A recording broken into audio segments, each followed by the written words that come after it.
এটা হচ্ছে আমার যে পেয়ারা বাগানটা আছে, সেই পেয়ারা বাগানের ভিতরে প্রচণ্ড পেয়ারা আছে, সাথে বস্তাও আছে। তরতাজা, মেডিসিনবিহীন, একদম পিওর, জাস্ট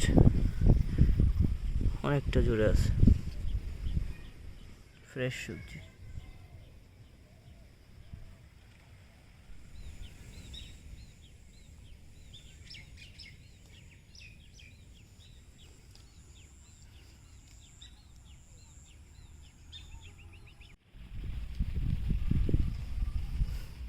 তরতাজা ফ্রেশ সবজি ছিঁড়ে খাওয়ার মজাই আলাদা।